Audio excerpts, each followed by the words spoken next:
Ladies and gentlemen, the big box beckons. The wacky world of MultimediaJay. Ladies and gentlemen, once upon a time, televisions were not totally flat, and you could actually put stuff on top of them. Things have changed, and nowadays we have all these flat panels every which way. But sometimes, from time to time, I wish the good old days would come back. Well, now there's some stuff out there that'll do exactly that, and allow me and anyone who buys one of these things to reclaim the space on top of their television. Ooh, the packing list is right in the top, so you just toss it out of the way. Big box, a little box, voila! The Stanley TV top shelf. These things come in 3 sizes. I think 12 inch, and then like 20 inch or something. It's 6 inch, 12 inch, and this is the big one, 24 inch. Yeah, and it's a hard time fitting in the shot. So we got here, of course, yeah, 24 inches. The television could probably fit 2 of these things, but I want to see what I can do with the first 24, and if I even need an additional. It's a 37-inch television, so I could probably get like one of the smaller sizes, but I want to see what I can do with 24 inches. Because let's not forget, folks, the 37 inches on the TV, and 37 inches on the television is actually the diagonal size. It is not the size of the top, so the top is actually notably smaller. There we go. Look at this. And they say I don't do unboxings. A nice piece of anti-slip stuff, very, very similar to the material that went underneath the carpet. I'm guessing that goes to this, and then we got our big piece of metal here. And there's what's left of the box. I'm guessing we'll have to read the directions on this one. A nice piece of felt on the bottom. Now I don't know if that's packing material or not, but here we go. We've got basically, yeah, there, little thing that undoes. You just bend it so that it goes. The lip goes over the top of your television where the felt is, and then this goes to the back. The only issue I have with this design is if it blocks airflow or something because it's metal, but I don't know if the metal might also be kind of sort of a heat sink or something along those lines. Will the devices on top get cooked and underneath and stuff like that? And I wonder if this is made to actually go across the top, now that I think of it, to keep things from sliding off. Place on TV, adjust, lock tab. Simple enough. Interesting though, off to the side we have non-slip mat. I knew that material looked familiar.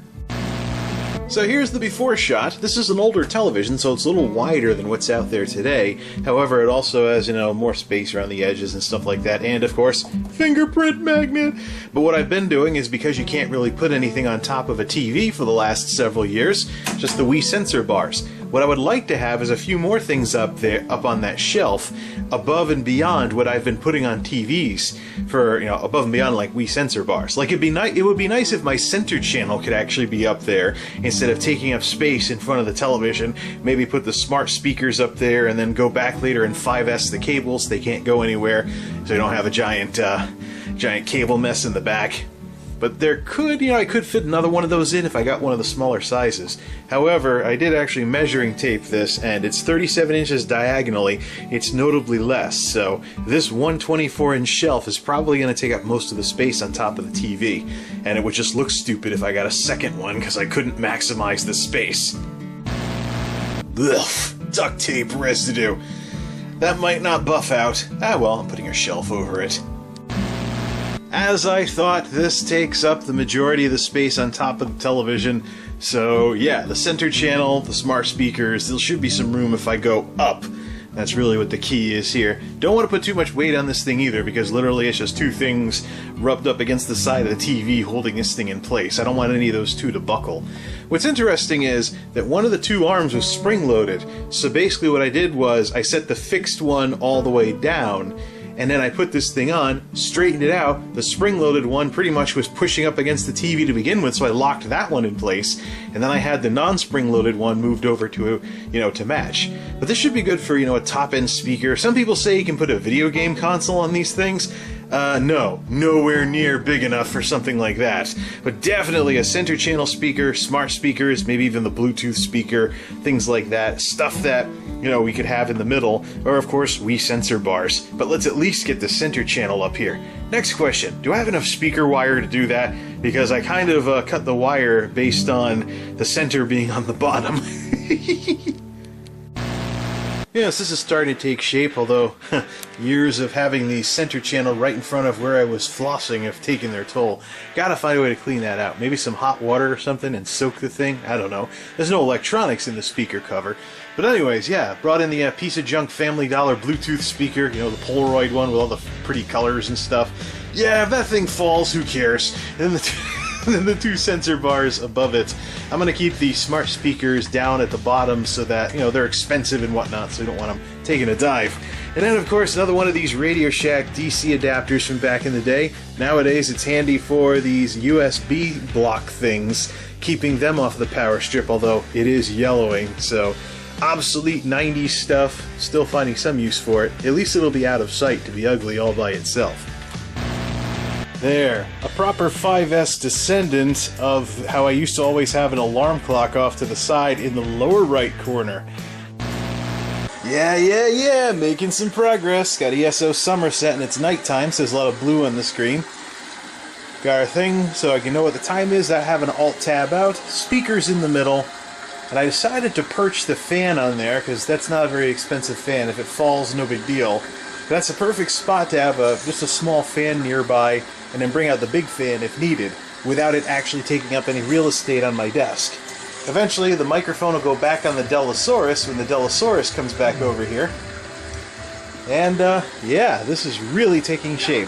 The fan's not as secure as I'd like it to be, but it does blow down here. I already tested it. And, yeah, good stuff. Sign of things to come, by the way. Last time I bought USB hubs, turns out there was blue and black attack hubs available, too. Just got to get some extension cables so they can make it out to this panel and then set them up somewhere where I can plug in all the USB and have it be glowing blue, just like the other stuff around here. Talk to Alexa. Alexa, hi. Hi there. Folks at Google have been hard at work, I see.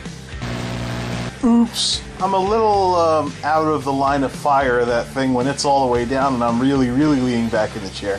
Alright, we'll put it on top of the keyboard then. We'll put the thing that says like the temperature and humidity up there, just to have something on the left side. That's it. Just took the new setup for a spin, and it's awesome. This represents a turning point in all of this. The major changes are done now. Now we're just looking for more ways that we can create order from chaos.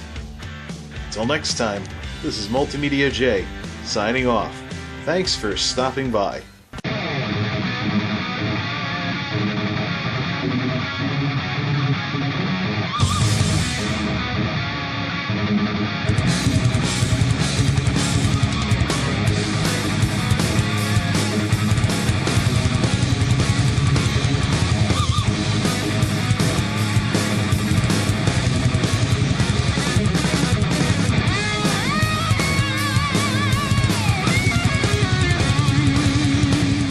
Want to support the wackiness? Visit patreon.com/multimediajay.